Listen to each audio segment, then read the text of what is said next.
Let's continue the conversation with Tony Costa as we look at some of the insights from the Reason for God, our offer this month. Tony, particularly maybe over a decade ago when 9/11 happened, we started hearing more and more conversation in the secular culture as related to evil. And that led to more and more conversations that theologians have been having for years. The simple question is, why is there so much evil in the world? And in our short period of time, if you could help us get some insight into that, I would appreciate it. Why is there so much evil in the world? Well, the question again presupposes, John, that there is a moral category that we call evil. And in an atheistic worldview, the answer, of course, is this is just part of life. This is reality, and evil really doesn't exist. It's just part and parcel of our experiences. Now, the Christian response, the biblical response to the evil in the world is that evil is a result of our rebellion against God. It's a result of our sinful actions towards the Creator and towards one another. And the moment we speak about evil, we immediately are presupposing there's a standard of absolute good by which we can judge evil against. There has to be a standard. There has to be an absolute standard. To say that there's an evil, there has to be a standard that is not evil. Exactly. So when we speak about darkness, we speak about darkness as the absence of light. You cannot understand darkness unless you have some understanding of what light is. And so the problem with evil is, we call it in theology theodicy. It's the problem of how can evil exist if there's a good God, etc.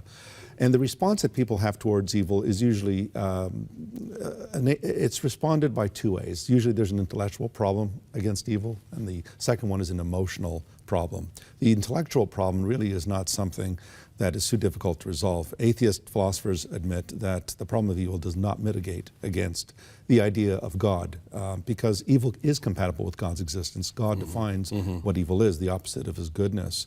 The emotional response is the more difficult one. People say, well, why did my father have to die of cancer? Or why did my son have to die at war?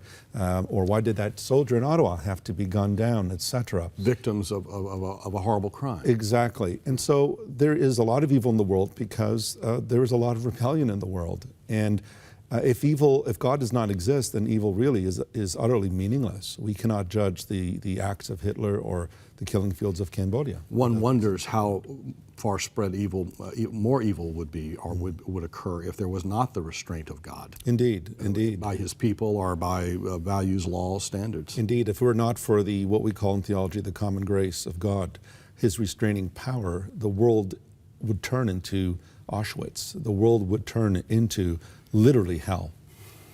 This book, The Reason for God, is our offer to you this month. You know, in your desire to be broad, to influence people, there are seasons and times in your life when you need to go deep. This book allows you to go deeper into the understanding of God, the understanding of man, the understanding of sin, the understanding of reconciliation, the understanding of worship, the understanding of needing to share with others the goodness and greatness of God. Tony Costa has given us great perspective.